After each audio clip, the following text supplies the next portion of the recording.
Good morning. I'm Kate Pittman with the Vibe Creative District and your Creative Mornings team. We are so happy to be here this morning and excited about this speaker.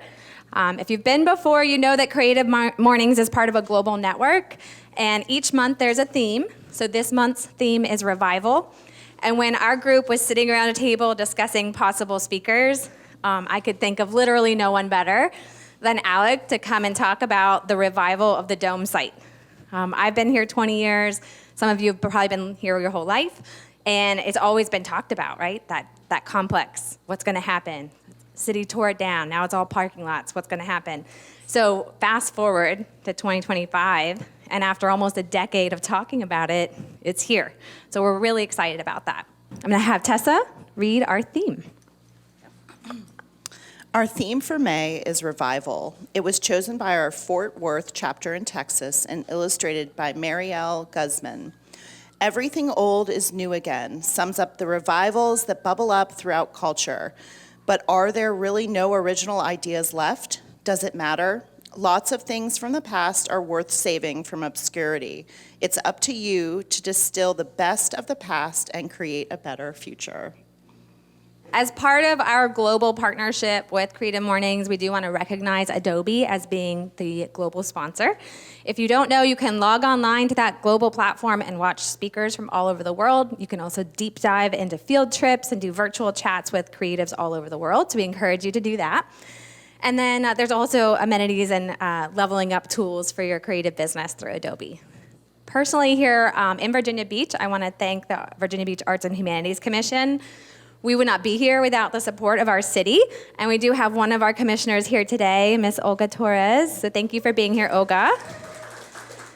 And we have several of our local sponsors and supporters, some of our board members. We've got Jeremy in the back, LG, Garrett, Tessa's on the board. Wave at me if I'm missing you. I think I got y'all. Okay, so thank you all, because we would not be here without the support of our community. Okay, Rachel, manifesto. Alrighty. Together, everyone is creative. A creative life requires bravery and action, honesty and hard work. We are here to support you, celebrate with you, and encourage you to make the things you love. We believe in the power of community. We believe in giving a damn. We believe in face-to-face connections, in learning from others, in hugs and high fives. We bring together people who are driven by passion and purpose, confident that they will inspire one another and inspire change in neighborhoods and cities around the world. Everyone is welcome. I was telling Kate, like most celebrities, Alec doesn't have a last name, so I'm just gonna call him Alec. As of Yuzhbabenko, yeah, it's pretty close. As a visionary design principal at Hanbury Design, Alec pursues ambitious projects with a deep commitment to enhancing the human experience through design. His work spans diverse typologies, collaborating with a creative collective that pushes the boundaries of traditional architectural practice. Passionate about design thinking and creative experimentation beyond any single discipline, Alec takes a holistic, interdisciplinary approach to tackling a wide range of projects across an equally diverse range of media. So with no further ado, welcome Alec.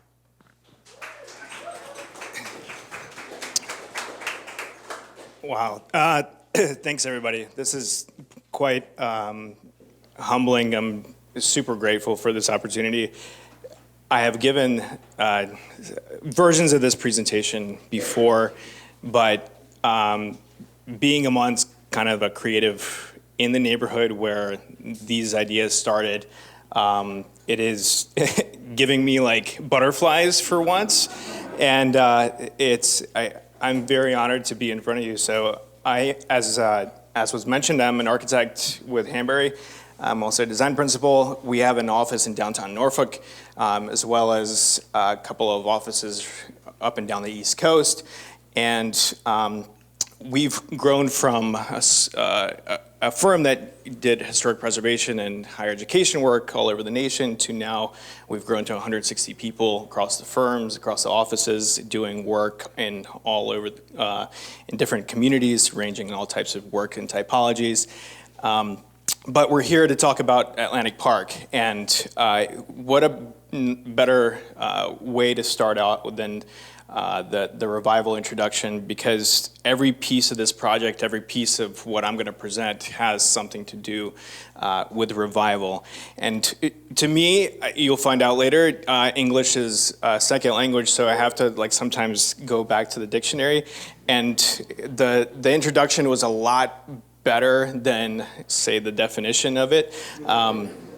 But even in architect speak, the definition of revival is sort of this reuse or reinterpretation of history. So in a sense, the future is the past, because to some degree, we never sort of completely come up with something new. We're always drawing inspiration from the past. So today I'm gonna welcome you, and we're gonna zoom out beyond this room. So this room will serve as like a vessel for time travel a little bit. And we're gonna go into my past, which then goes into the past of this project. And then you'll start to see some of those seeds as they start to appear in what happens as this project has amassed sort of a village behind it. So before even college, which some of you might know, where this initially had started out, but it started out before that, before the headlines, before the project making news all over, before Pharrell got involved. I want to take you back to Ukraine, where I was born. So I was born in Odessa, Ukraine, and it's usually whenever I mention that, a couple of years ago, people had no clue. Unfortunately, people know now in other circumstances. And then whenever I say Ukraine, people think of Siberia or the tundra. And actually, no, it's quite a pleasant city where I was born. It's on the Black Sea. It's Odessa. It's a port city. Its architecture was inspired by kind of French roots, and the beach was sort of my place that I found comfort in, and that's me. I'll say enjoying the beach, and then kind of growing up in the city under this sort of European mentality. I was fortunate that my parents took us all around Europe and introduced us to various cities, and so this was sort of my upbringing. But in reality, I was set on a world vision. So luckily, my dad, who's an electrical engineer on ships, his ship got brought from Odessa, Ukraine, all the way to Mobile, Alabama, and we moved along with him. And imagine the culture shock. So I don't know English. Deep south of Alabama is where I start second grade, and to me that is the transition that kind of defined me as a human, as my adaptive skills. But sitting in a classroom, not knowing what the teacher's saying, not knowing what kids are telling me, you kind of have to figure it out on your own. And so a little different from Odessa, but this is the culture shock I was presented with. Still some French roots, maybe not as as the Mardi Gras inspired downtown, but there's the little flares of it. But again, I found sort of my through line. This is Pensacola on the Gulf Coast, and my through line was the beach, was the ocean, and was the water. Then my dad's ship got brought from Mobile, Alabama up to Norfolk, Virginia, and we settled in Virginia Beach. And to me, Virginia Beach has been home ever since. And this is me embarrassingly riding on the boardwalk in my roller jams. But then I grew up in Virginia Beach skating quite a bit, and sort of in tune with the culture, adapted to the culture of Virginia Beach. I grew up skating a lot. Then I broke my ankle at Mount Trashmore Skate Park, actually, old Mount Trashmore. And then my doctor said, if you want to walk with 2 equal feet, then you should stop skating. So I stopped skating. Unfortunately, I took up surfing, and surfing was the next sport. But then I realized that can't really surf in Virginia Beach because you get a wave like twice a year. So that was unfortunate, but it still sort of became part of my hobby. Some of my other hobbies, and I'm like worry about showing art to a group of very creative, very artistic folks here. But I was very sort of inspired by just creating things with my hands. My mom's an artist. My dad's an engineer. So I sort of started to find my way through that. Was really good at math, but also loved creating things with my hands. We even built surfboards growing up, and so that hybrid of who I am between like the left brain and the right brain, between my mom and my dad, I saw architecture was like a way to make money, maybe making art and creating things. I was a little shocked, but I went to Virginia Tech. They were one of the #1 architecture schools back in the time that I applied. I applied naively, didn't realize how competitive it was, but luckily I got in. But the core of who I was never left me, so we made even news at Virginia Tech when we brought surfing up to Blacksburg. Blacksburg's the furthest I ever lived away from the coast, so we had to bring coast with us. This is out in front of a dining hall. We set up a big tarp and we skated/surfed. But I went through architecture school, was like the good architect student. Did my studies throughout the years, and Tech is a 5-year program, so you go through each year sort of learning more and more detail along the way. And then I went into some internships while I was there, and the architecture profession versus the architecture kind of academic side was starkly different from what I experienced when I was interning. And I kind of got shocked. I said, maybe this is not for me. I'm going to go to maybe construction. And I came back to my professor and I said, hey, I think I'm going to switch majors. He said, there's no way you're switching majors. Next summer, go to a firm, a real firm that you can experience what architects do, what designers do. So I did. I took that advice, and usually in architecture school, students from here travel abroad to Europe and experience the landscape of European cities and how cities are planned. And I'm from Europe, so I don't need to travel back abroad. But to me, my abroad was this. So this is Chicago. Sort of my definition of like the mecca of American architecture or Western architecture. I worked at SOM, one of the largest architecture design firms in the world, who designed Burj Khalifa, One World Trade Center. And I was thrown into competitions designing towers in Dubai, presenting in front of very large studios and in comfortable environments, but it sort of propelled me to show me what architecture and planning could do. And we were working with urban design practice, planning cities in China from ground up before they even were populated. So anticipating exponential growth in China, we were master planning cities, and it felt, although I saw all of a sudden the impact architecture can make on our world, on our cities, and on our communities, I felt a little bit foreign to that place. I was designing for places I've never been. I was designing for people I've never met, and that felt very inauthentic. And to me, I couldn't design for people that I didn't know or experiences I've never had. So I sort of left that and realized that I needed to come back here. And where we are today is in this zone, which is what we call Central Beach. And just so that we kind of get our bearings straight, that's the convention center, which we're all familiar with. But that area is kind of what got me started in architecture whenever I came back. So the site catty corner to the convention center, the firm that I was working for was designing the Virginia Beach Arena. So I was working on that project at the time. And one thing that came to me is if people are traveling to the arena and coming into an event, and then they're going to get back on the interstate and leave, how can they experience the beach? How can they experience this culture? And this was sort of like on the start of the Vibe District starting to come out of the ground. This was 2014 for me. And how do we take the kind of the vibrancy of what happens at the boardwalk, which is, all aligned with hotels, and how do we bring it more into the west? So on this plan, you see the arena planned. So the proposal was to create a linear park along 18th Street, so converting kind of an alleyway into a public park that the neighborhood could feed into, and there will be a couple of pocket parks along the way that would be an amenity for the residents, but also becomes a place that a visitor can experience along the way.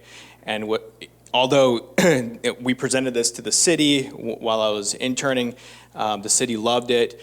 Not all of it got implemented, but the impetus of that idea as the Vibe District was starting to come out of the ground was amazing to see that that life was starting to come in this area in 18th Street. And now with the 18th Street improvements, we can see how that street now turns it from an alleyway into something a lot more vibrant, which you all are probably familiar with, and then 19th Street improvements along the way. So you get a lot more pedestrian-friendly streets than it really were. But I don't have to tell you guys that. You guys are pretty familiar. Along this study that I was doing while I was interning, I came across two sites, and that sat as a parking lot along this sort of master plan idea of a park. And to me, 2 city blocks next to the ocean, I've never seen before. So I was wondering, why would a city have 2 city blocks dedicated to parking as a surface parking lot this close to the beach? Because anywhere else that I've been in the world, that is the most prized real estate. And although the site sat in a beautiful location, I had no idea about it. So I said, okay, I'm going to take this site and bring it to be the basis of my thesis project when I go back to school. So in architecture school, most architecture schools, you go through 4 years of study, and then your 5th year is kind of the amalgamation of your 4 years prior, and you pitch your own project, you pitch your own site, and sometimes it's a real site, sometimes it's a made-up site, but you sort of prove that you've learned something in architecture school by piecing everything together. So I took that on, brought it back to Virginia Tech with me, and realized that there was something precious on that site. Prior to it being a parking lot. And I realized that almost 30 years back, the dome sat here, and it was this futuristic spaceship-looking building that served as a gathering place, served as a place of amazing community events, but also that started to break into this sort of like hosting of amazing acts and became a mecca of culture and music in Virginia Beach, where you had like Jimi Hendrix come play here, Ray Charles played here, Rolling Stones, and I was just amazed at all the acts that came through little old Virginia Beach, surrounded by little cottage beach towns. And unfortunately, when it was torn down, that sort of track of music history kind of dissipated from the beach. And so I kept digging a little bit more and realized that this definitely was a place that I wanted to pitch as my senior thesis in college. But we're going to look at a little bit of the sporadic influences that helped shape what we'll see. And maybe most of you know this or are familiar with this. This is where I grew up, in my neighborhood in America. Kind of, if you spitball or throw a dart, it's probably that's my house. But they're all the same, like suburban sprawl neighborhoods that look all identical.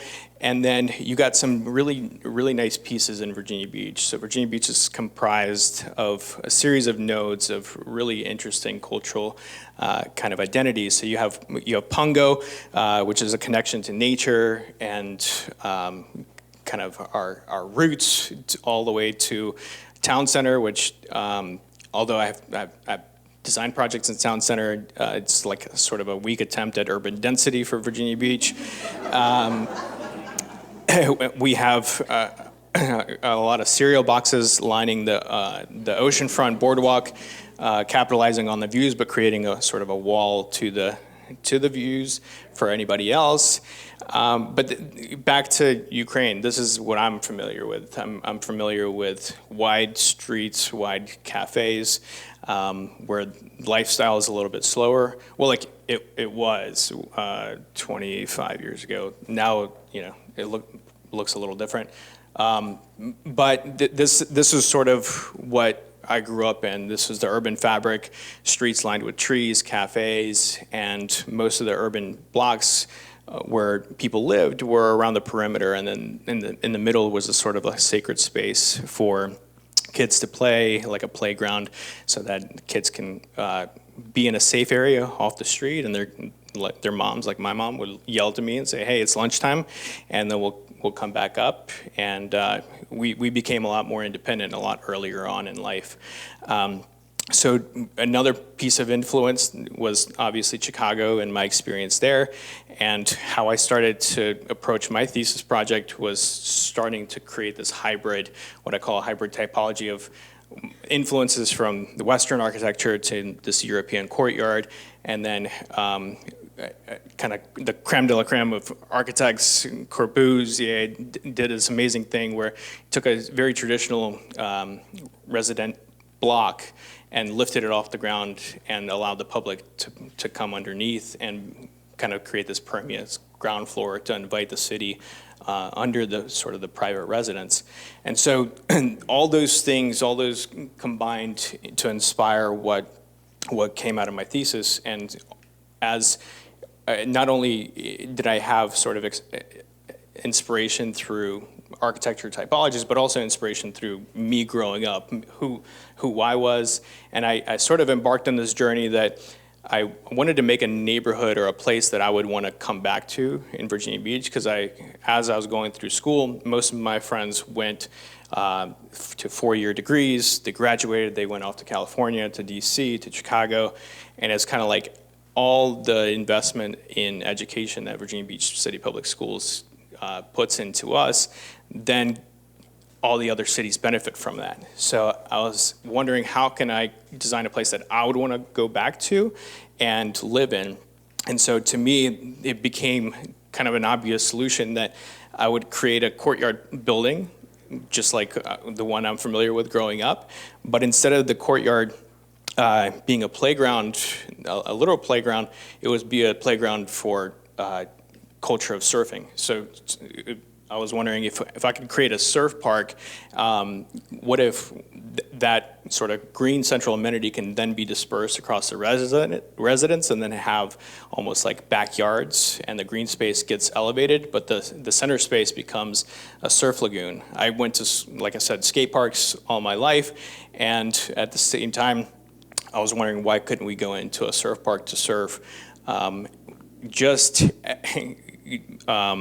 Would luck would have it, at the same exact time as I was creating my thesis, a little side story, a company called Wave Garden that was formed by some Siemens engineers in Spain, they got together to decide we're going to create an artificial wave technology. So while I was doing my thesis, I saw the first wave that out of Spain got produced, and I reached out to Wave Garden and said, "Hey, can I use your technology? I want to put it into my senior thesis."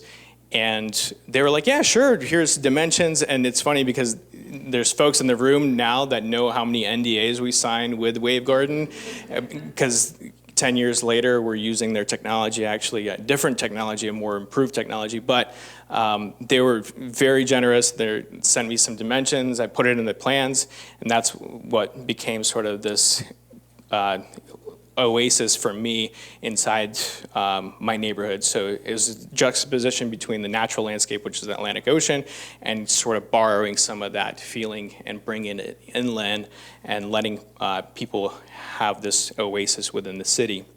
And this is sort of an overall view of what that thesis turned out to be. So you can see the inspiration of like having this eroded city block that still lines the streets, where you can go downstairs, have a cup of coffee, walk around.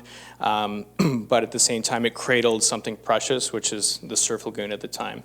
and some ideas of maybe public or private vegetable gardens that would then live up on the terrace levels.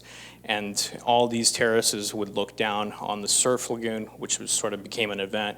At the time, I was, theses, you're still dreaming out of the real world. And so I said, okay, 19th Street would become a bridge, and then we just bury the surf lagoon underneath, and maybe we just pump some salt water in there, and then just surf it, fill up a pool. And then even back in the day, I put a little ECFC poster. Maybe we'll have ECSC here instead of the beach or the lake. So that I presented my thesis, kind of got scoffed at by some professors. Some professors really enjoyed it, but presented my thesis and then graduated. Actually, today marks a decade since I've graduated, which is wild. So yeah. This was like the monumental moment where you made your parents proud, you gave them a diploma, and then you moved on. I started working in town center, decided to come back here and sort of start my career, my official career here at the beach. And this book, which is actually up on the table here, it comprises all my studies, all my sketches, all my renderings, went up on a shelf up until the city decides to release an RFQ, which is a request for qualifications 2 years later. So in 2017, Venture Realty Group comes into the office that I'm working at, and they say, hey, we want to respond to this RFQ. The city's asking for a multi-block mixed-use development with a 3,500 seat live entertainment venue, amongst other things. And my boss comes over to me at the time and he goes, hey, you still have your thesis, right? Can you come meet me in the conference room? We have Venture Realty Group, who's at the time that came into the conference room was Donna McMillan, John Gibson came in, Bruce Berlin. You guys might know some of these names. But what was amazing is that he said they're thinking about, or they heard if it's possible to do a surf park as part of this development, and I want you to come present the thesis. And I'm 2 years working. My first sort of baby project was Block 9, which is Ziders, an apartment building, or you might know it through the Part of Your Barn or Taste down in Town Center. So that was my sort of baby that I was working on the concept of. And then here it comes, my boss saying, yeah, come present in this boardroom, all of a sudden in front of a lot more people that I've ever been comfortable presenting. So I go through the presentation, and lo and behold, the city's asking about these two parcels, but then in addition to those parcels that I did my thesis on. So I presented to Venture kind of everything that you just saw. And I would remember like the time that everything went quiet, and then Donna goes, yeah, let's do that. And then I was like, oh shit.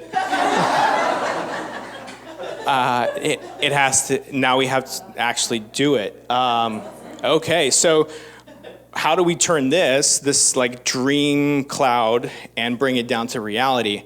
Well, it took almost starting from scratch. So we started to analyze sort of the city blocks, do your typical development thing, raise up the ground floor for retail, restaurants, start to park it, but then this like centerpiece becomes the surf park, which is not conventional in an urban environment, not conventional in any sort of development that we as planners or designers assume that we're going to sink a lagoon in the middle of the city, but then started to build up this story around the surf park and what could go around the surf park, which is still stayed with apartments above it, allowing for the city and the ground floor to be porous and welcoming, recessing some areas so you can have vantage points and terraces of people looking onto the surf park.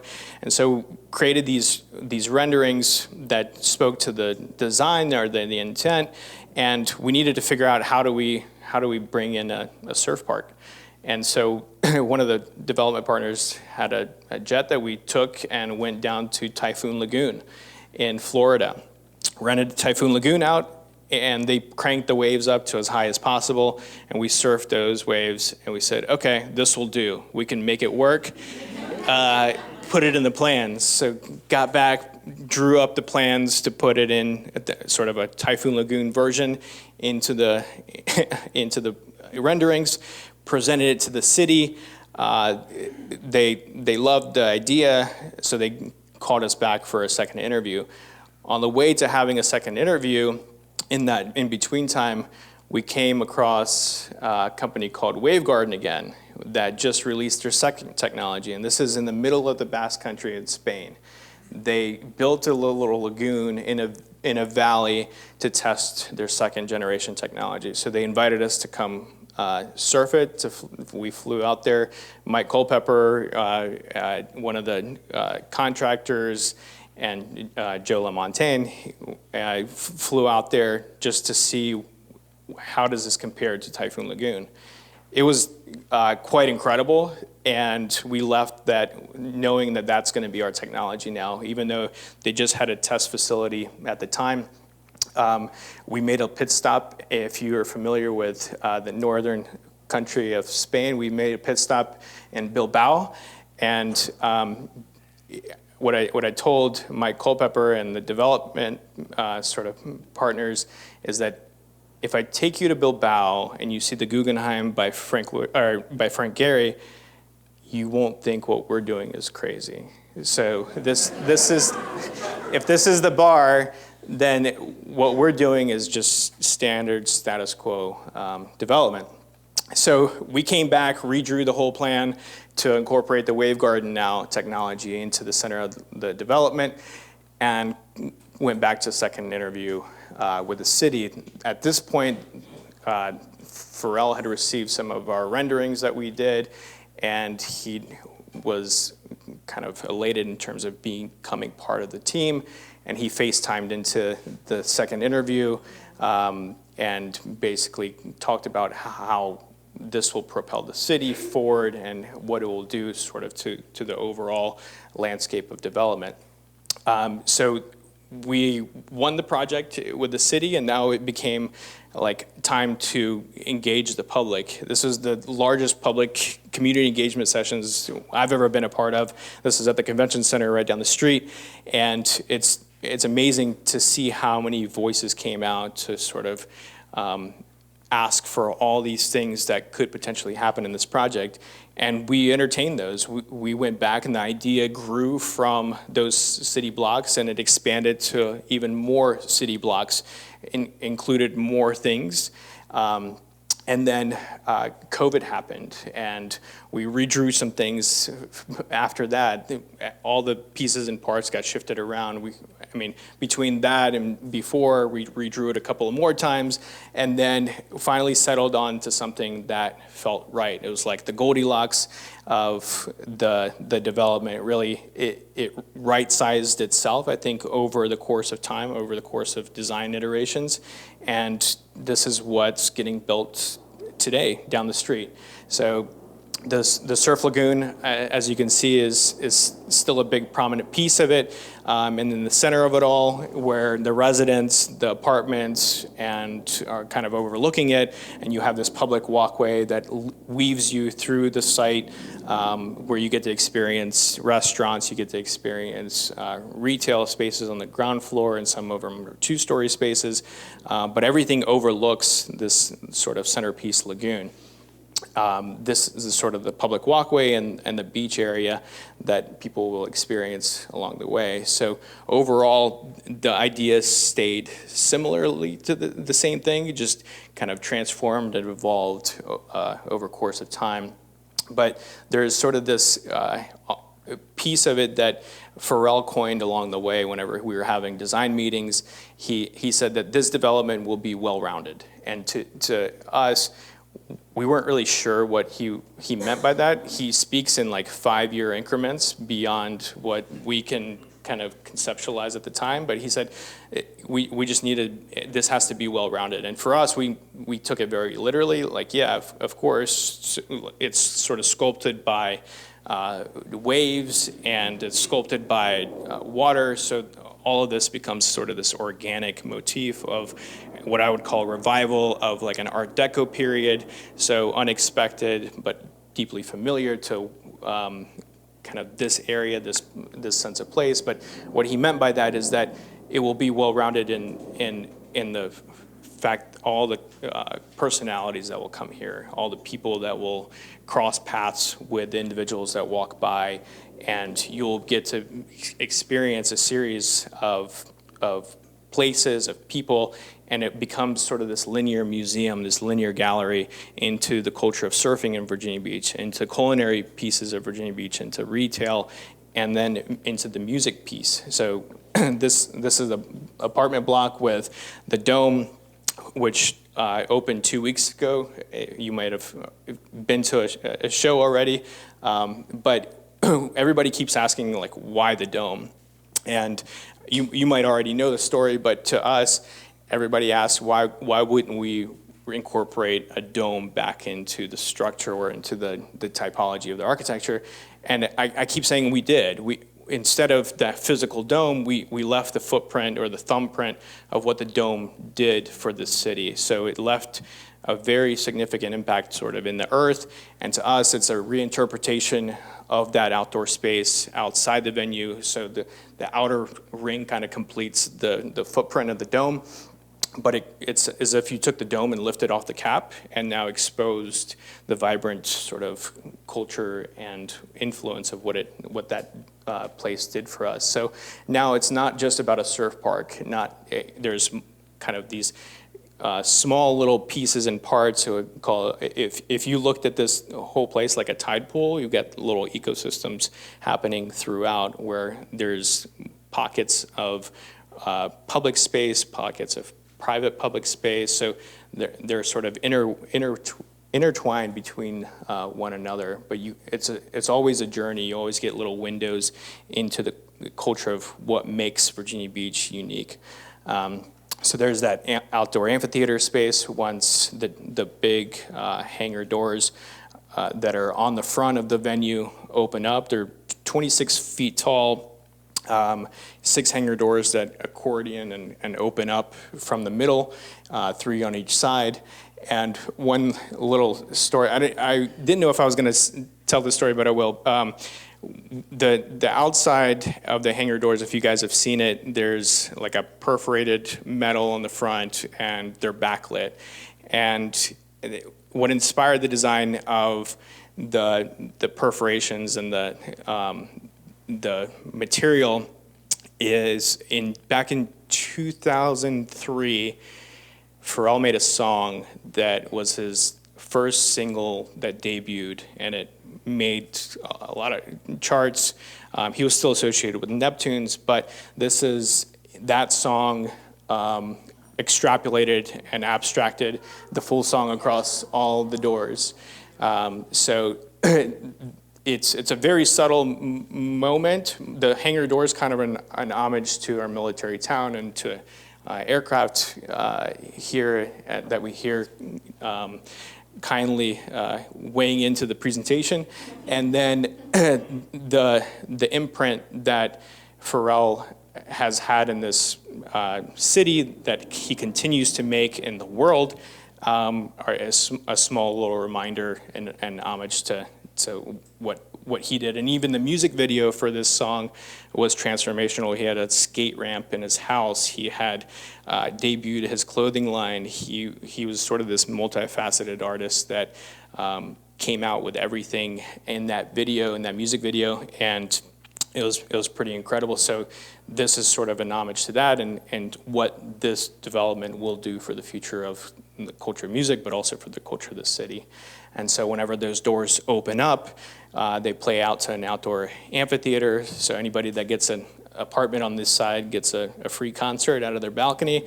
But then those doors open up to the venue on the interior. And this is what it looks like.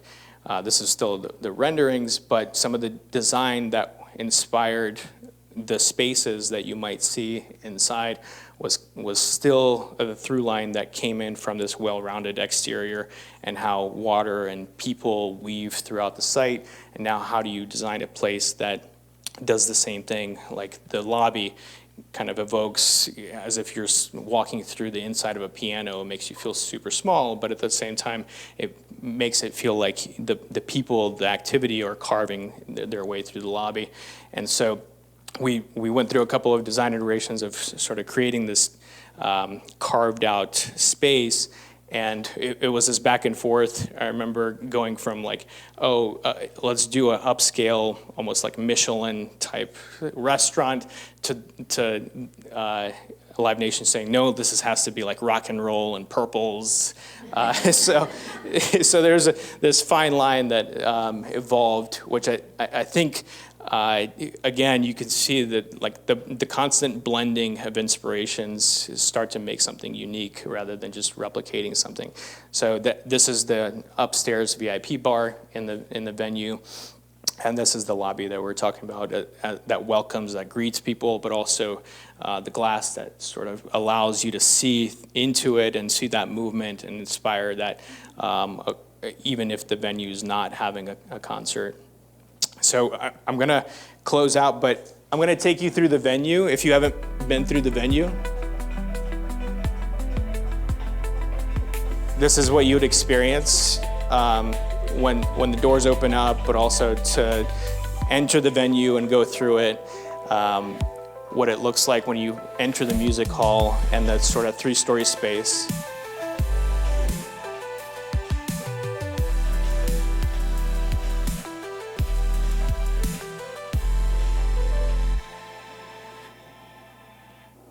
So that's what it'll look like once we see everybody there in a little while.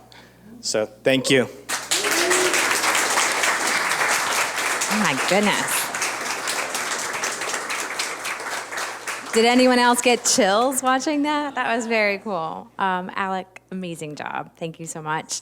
I want to entertain a couple quick questions. We're a little long on time, so a couple brief questions. Okay. Thanks for your time this morning, Alec. What sort of challenges, if any, did working with Virginia Beach's infamously high water table present on this project? And then could you speak to like a bit more of like what the actual like shoreline will look and feel like in terms of like a tactile experience? Is it like concrete coming in? What is that going to look and feel like getting in and out of the water for folks? Interesting. Great question. Before I answer that, Kate, you said, this was a village that took to make this, and currently that's taking to make this happen. I mean, the amount of designers, engineers to figure this thing out, to amount of contractors to build it, and everybody here that's part of the development crew, part of the marketing to kind of introduce this to the city, to the community. Hats off to the village that it took to make this happen. But yes, this will be the first Wave Garden Cove in the U.S. and the first of its kind to be situated in an urban environment. So usually there's wave gardens out in the world already, and they're out in suburban areas where there's plenty of land, a lot of elbow room, you can spread out, but people travel to it, then they leave. And that's kind of the instance of what I had as a critique on our city, is that all the oceanfront is like people travel to the hotels and they leave and it boards up in the winter months, and then like the activity's gone. So we need it in a place that not only interacts with the community, but also interacts on like an accidental encounter where somebody's driving by and it's like, oh, what's that? And all of a sudden their kid is surfing. That's pretty beautiful if they're visiting the city. So yeah, being in an urban environment, having to maintain a city grid, and even from the construction challenges of that to the water table, like you said, I mean, you dig down playing in the beach and water fills up your precious hole, and it's like, oh, like our kids do that. It's just pretty amazing to see, sort of like that repeated failure, but they just keep doing it. So that's kind of what we did. But on a much bigger scale, essentially creating a bathtub, and sinking it down, and then actually there's piles all in the ground underneath, like a spider web that's holding that bathtub down. So yeah, it's quite impressive to see the amount of engineering that took to make it happen. But it was almost necessary to like figure it out. For the beach environment, there's going to be sort of different levels of experiences around the beach. So the bridges are going to be where you enter the lagoon. Those are concrete, and the surrounding area, like the perimeter path, is concrete just for accessibility of like maintenance vehicles and also just emergency vehicles or gator carts essentially. But around the pool or the lagoon will be turf areas, will be cabanas that you could rent for the day, will be sort of pockets of spaces that you could spend a whole day there, get a beach pass, hang out in a lounge chair, or get a cabana. There'll be a small little pool outside of a restaurant so people can hang out. The surf park is all for surfers, but it really creates an environment of spectators. Okay, one more question? Okay, I see 2 hands. For those of us that are still stuck in middle school and never learned to surf and just boogie board, are we welcome? Yes, of course. And we got LG in the back. That yeah. Speaking of surfing passes, WRV can help you out, right? No, so the waves are tunable in terms of hosting a surf camp. An introductory course, making it sort of super easy for kids to learn, adults to learn. There's people in our office that are itching to learn, never have. So it's amazing to see all of this resurgence of interest in surfing, because it's in a contained environment. They don't feel like they're out in the open and having so many unknowns.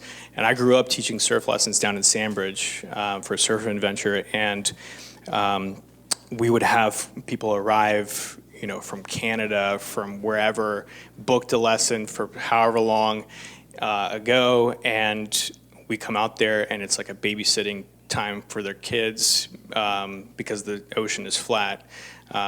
So we just hang out on the beach and pretend like we're surfing, and we push them into some short break.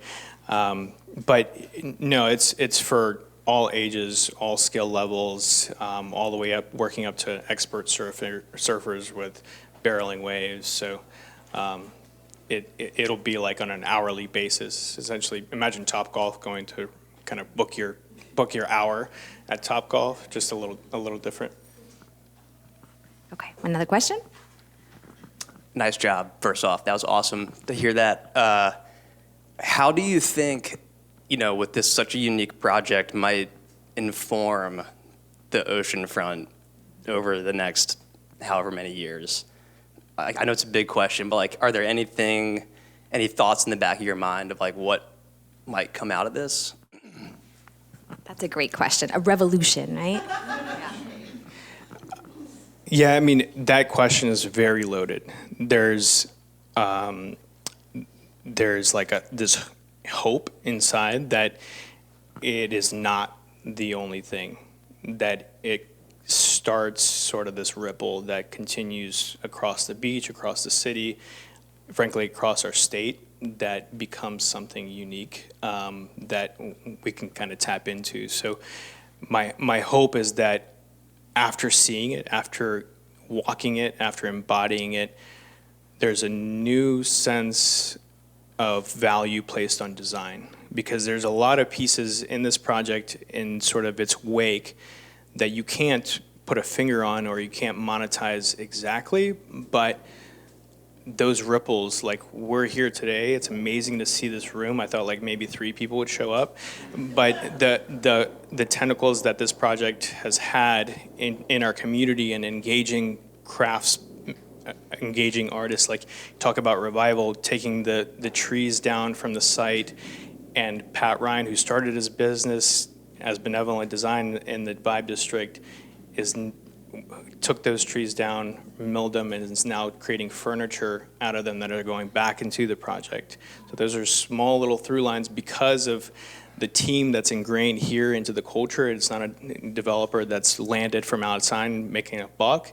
It's very intentional at every step of the way to engage as many people as we can along the way. For what it inspires, like I said in the beginning, 98% of this project started out as like a self-serving thing of a utopian neighborhood that I wanted to live in myself. But now, 10 years later, I don't know if I remember how to surf anymore, but this is a neighborhood for my kids. Like, it's a neighborhood for your kids. A place that if they grow up knowing that that's possible, what are they going to imagine in their adulthood life?